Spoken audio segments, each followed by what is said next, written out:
Today on the Fairfax Files, we're joined by one of the most experienced voices in American law enforcement and intelligence, someone I'm proud to call a friend for a very, very long time. For decades, John has held senior positions in the FBI as Assistant Director, Deputy Commissioner of New York City Police Department, Deputy Commissioner of Los Angeles Police Department, senior level official at the National Intelligence Directorate, working on counterterrorism, intelligence, and major investigations. He's an award-winning journalist who's now CNN's leading crime and law enforcement analyst. He brings unmatched insight into how threats are evolving in today's world, the forces that are working to stop them, while operating often behind the scenes. He's known for his fearless reporting on organized crime here in the United States with figures like John Gotti, and of course his groundbreaking interview with Osama bin Laden 3 years before the 9/11 attacks in a cave in Afghanistan. John, it's such a pleasure to have you here today. Well, thanks, Mike. And I can't think of anybody else from the world of investigations or intelligence that I've known longer than you, so I'm just nervous about what you remember. Well, you and I go back, it seems like generations. Yeah. When we first met, you were a crime reporter at Metro Media News. And if my memory serves me correct, you were following in your dad's footsteps, who happened to also be a very well-known crime reporter. Yeah, and it was, carrying forth the family tradition, although, as you laid out, I made some twists and turns along the career path, which either means that I'm vastly experienced, or as you pretty much have established for the audience, I cannot seem to hold a job. You could take it either way. Well, it's interesting you say that, going from a crime reporter at Metro Media to ABC, CBS, NBC, co-hosting 2020 with Barbara Walters. You were at the peak of your career. And then you decided to do something pretty unusual. You decided you want to be a cop. This was a repeated sequence, and it seemed like every time I got to whatever the top of the game was in my media life, whether it was, the number one station in New York, WNBC, I went to the NYPD. When I was the anchorman of 2020, I quit and went to the LAPD. When I was at CBS 60 Minutes, on my fourth episode as a correspondent for CBS This Morning and other shows, I quit and went back to the NYPD. It's not career path in the traditional sense, but my technique or habit, whatever it is, has always been to, wherever you are, you got to be scanning the horizon. I mean, professionally, it's better to be a moving target in many ways. But it was really not about advancing. It was about what is the next coolest thing? What is the next biggest challenge? What is the next thing that you would think being there would be exciting and interesting and challenging? And every time one of those emerged, I kind of thought, take it. Because, and I think you know this better than most people, you don't want to look back at the end of your story and say, I wish I would have made that turn or taken that opportunity. Most normal people, rational people, look at that and say, that's a risk. I'm going in the right direction right now, and I should keep going in that direction. I should be moving onward and upward. I was always like, I can't resist. Well, you're anything but traditional. Or rational. And one of the things I most admire about you is when you went to the Los Angeles Police Department as Deputy Commissioner, you decided before you accepted the job that you wanted to go through the police academy. Much more direct action, much faster than, bin Laden and Zawahiri's, kind of long-term plan, which could have spanned 1,000 years. Theirs was slow and steady. ISIS was fast and violent. And then you have Iran, those are two Sunni groups. Iran is basically a Shia country that controls Hezbollah as a terrorist organization that's based in Lebanon. Interestingly, the attacks we've had on U.S. soil, except for the one in Michigan, have been largely ISIS-driven. But ISIS is at war with Iran.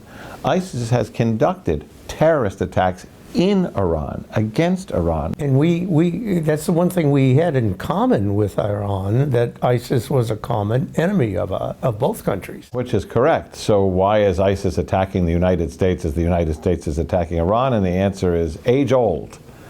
The enemy of my enemy is my friend.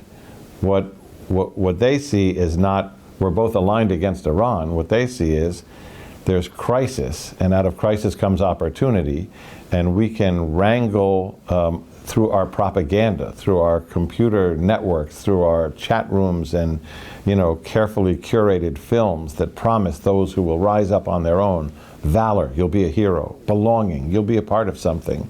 Empowerment. You'll do something that has impact. ISIS relies on that as kind of their push to find that lone wolf and activate them with that promise. And ISIS has no motive to sort through, well, we're against Iran, but we're also against the United States. They're just saying, you're seeing turmoil and you must react.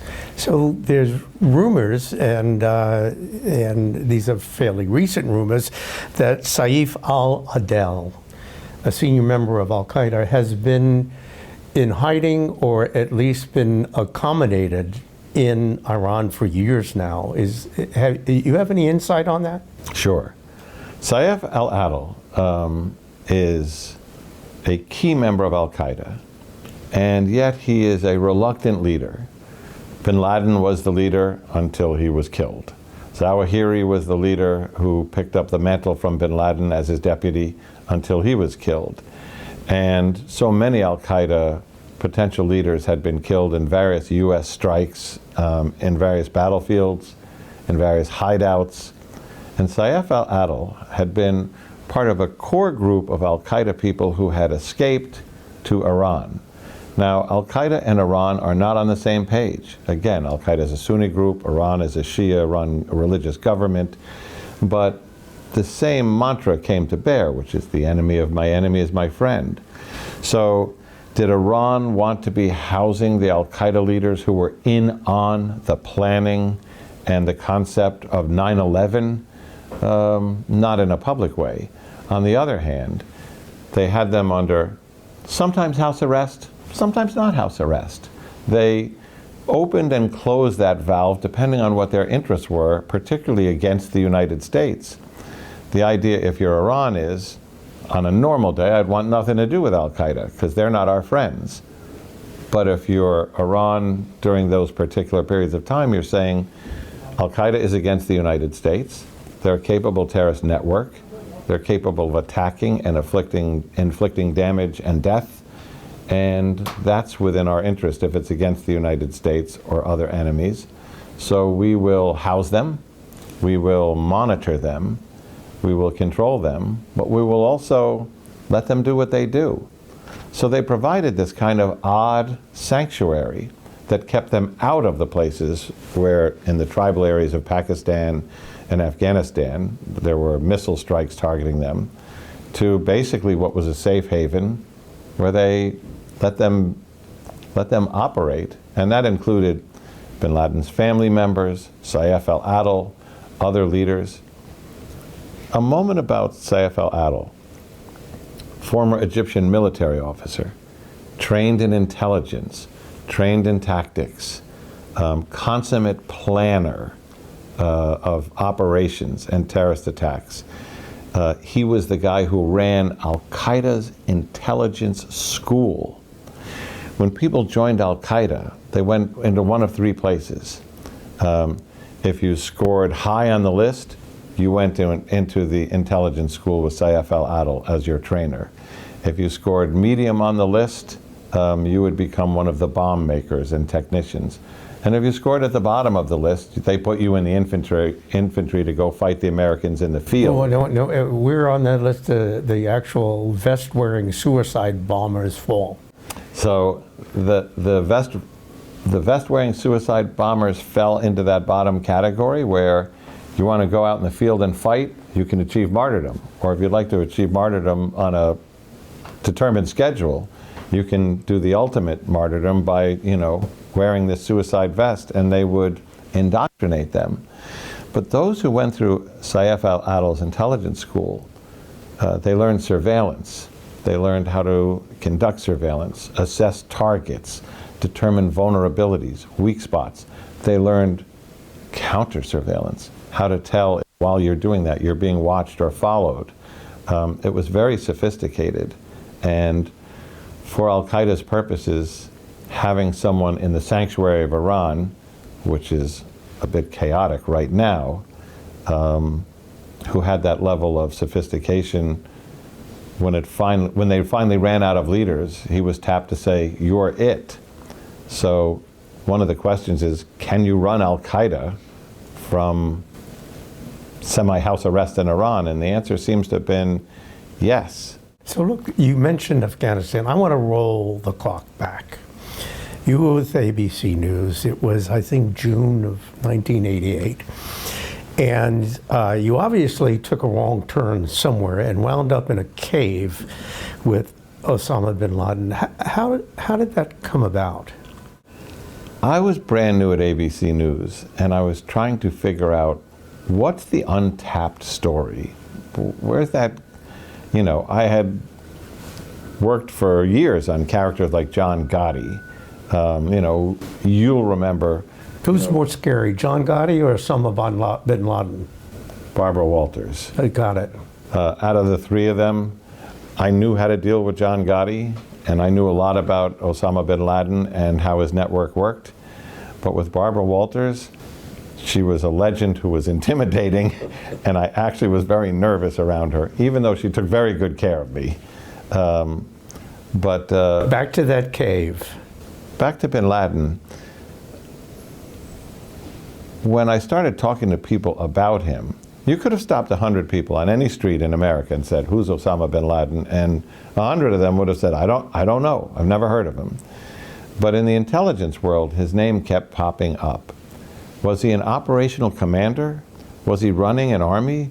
Or was he a rich Saudi dilettante who was financing operations and, hiding out in Afghanistan?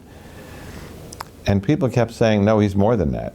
He's got a crew, he's got this growing army, he's living in these caves, he operates these bases, and he's been behind the financing of the bombing of the World Trade Center in 1993, before 9/11.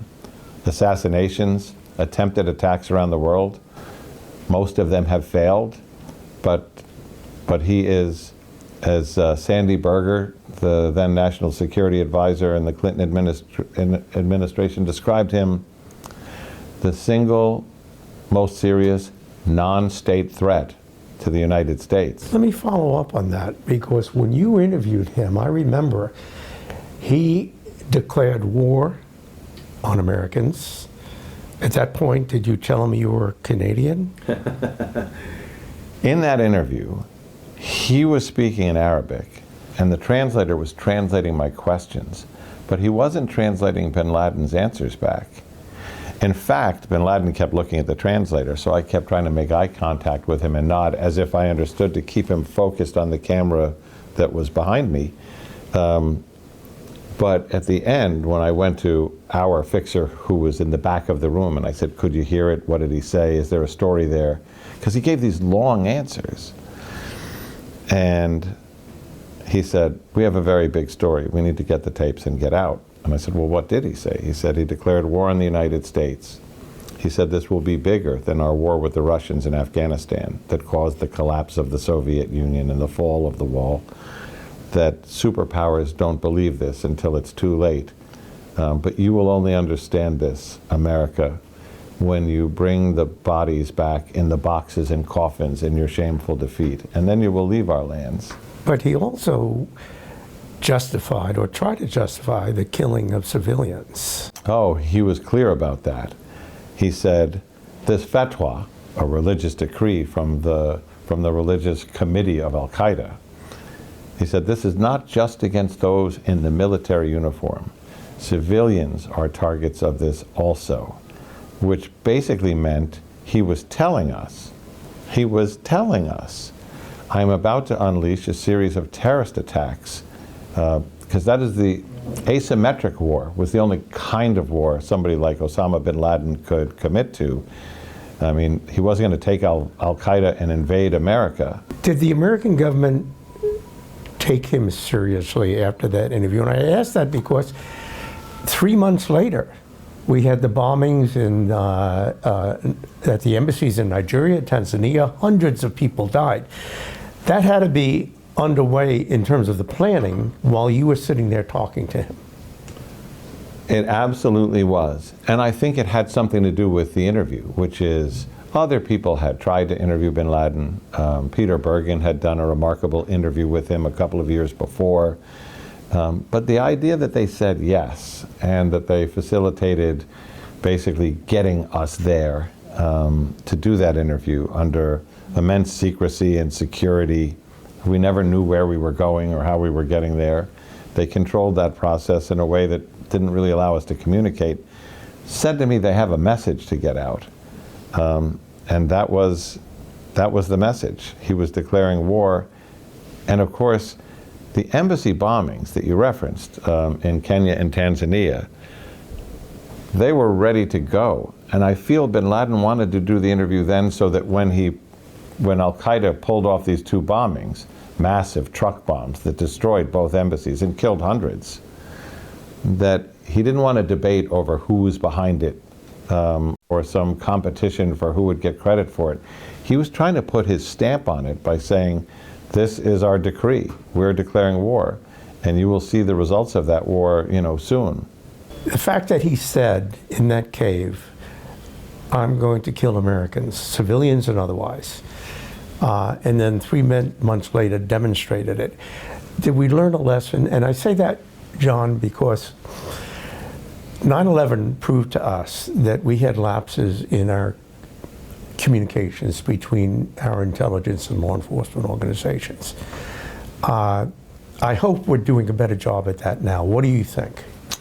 We're doing a much better job of it now. I mean, if you go back, through the factual autopsy of what we knew and when we knew it, as bin Laden declared war, the CIA was very much engaged.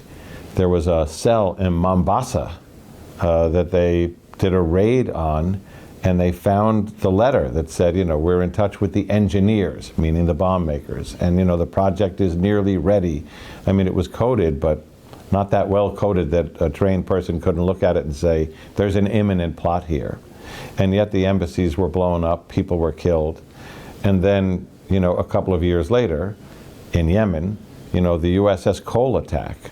Between the NSA and the CIA, they had intercepts of basically Al-Qaeda's telephone switchboard in Yemen, where one individual connected calls between different planners and messages, and those signals were missed.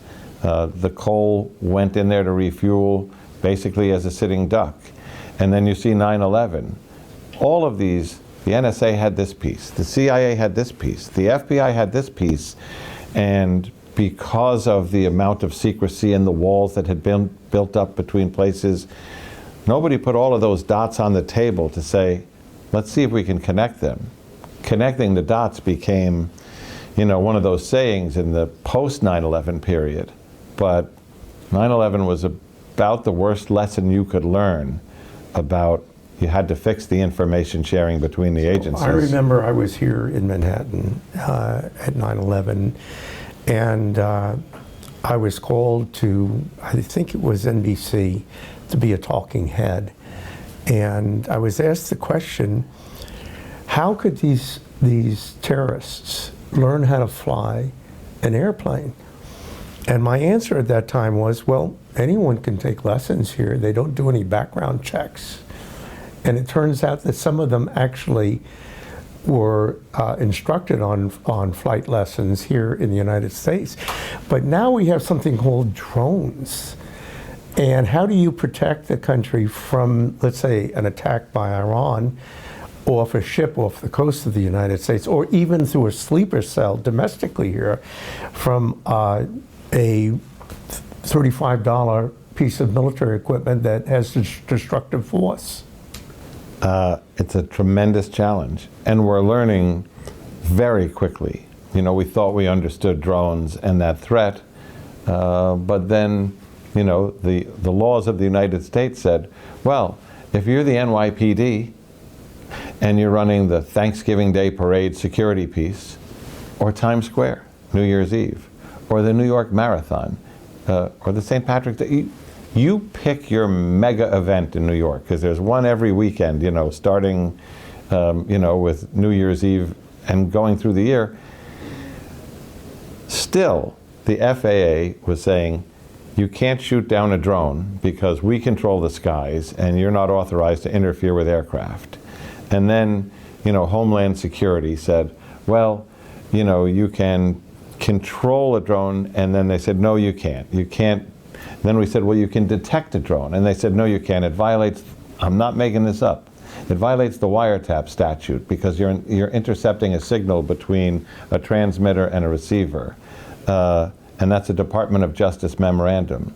And I sat there in the New York City Police Department and said, what does it take? What does it take?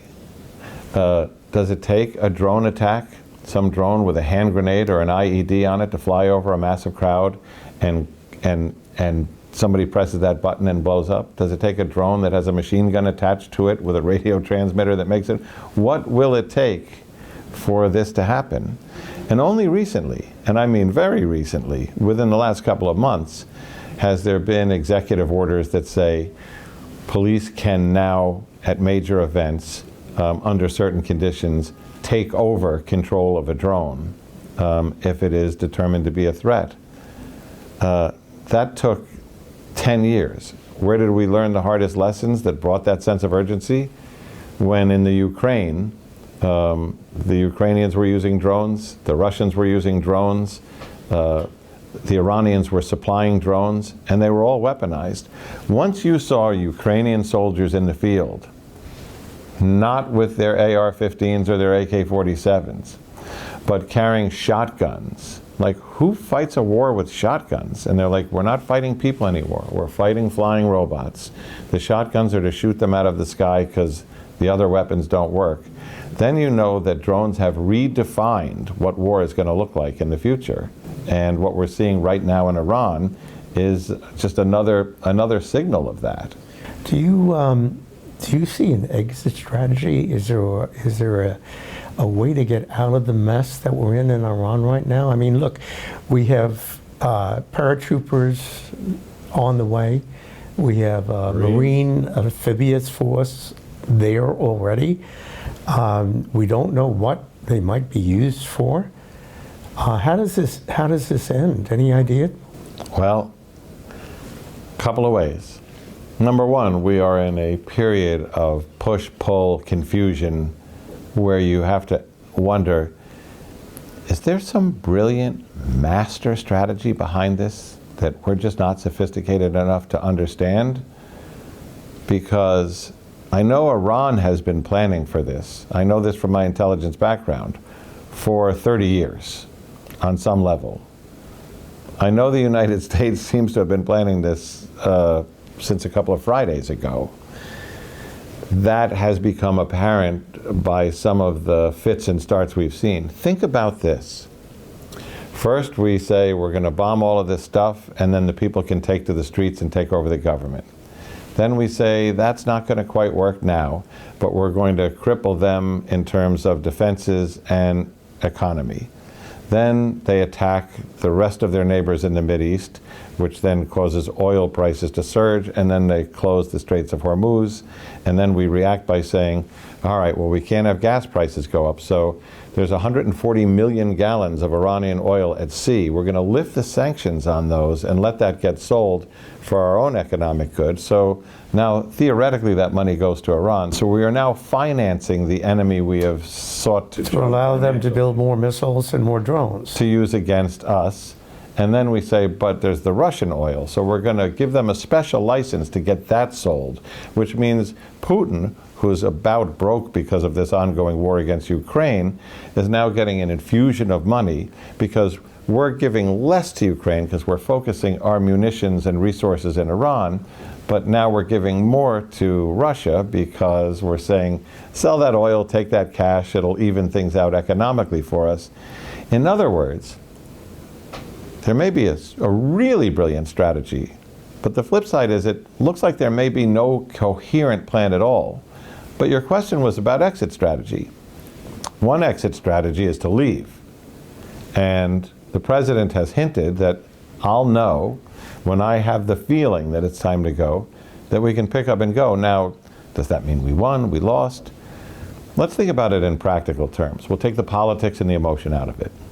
Iran is a danger to Israel, to the United States. We can talk about all the Iranian operations that unfolded on US soil that we were able to shut down that were tremendous threats to Europe, to our allies. So can you get a tiger to change its stripes? Probably not like this. Can you even negotiate with Iran? Is there a way to do that? Oh, well, sure there is. But you have to understand your adversary. If you can't get a tiger to change its stripes, if you make it toothless, then it may be an annoyance, but it's much less of a threat. On the idea that we have destroyed nuclear facilities, that we've made them difficult to get to, that we've interrupted Iranian enrichment programs for uranium, that we have put a much larger distance than we had even in the first instance of attacking those sites between them and a nuclear capability. That's one thing that makes the world safer. In the idea that we have destroyed many of their missile capabilities, many of their missile stockpiles, many of their missile launchers, that's a second thing that makes the region a safer place.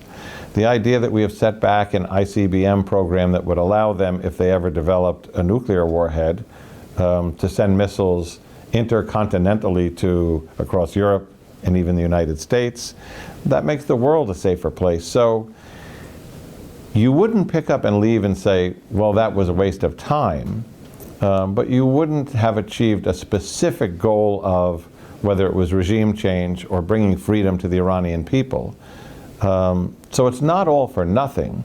The question is, do we have a coherent strategy? And if so, who knows it? John, thank you for your time today. It's been an incredibly informative conversation, and I hope we'll have you back one day. Thank you, John. Thank you, Mike. Appreciate it.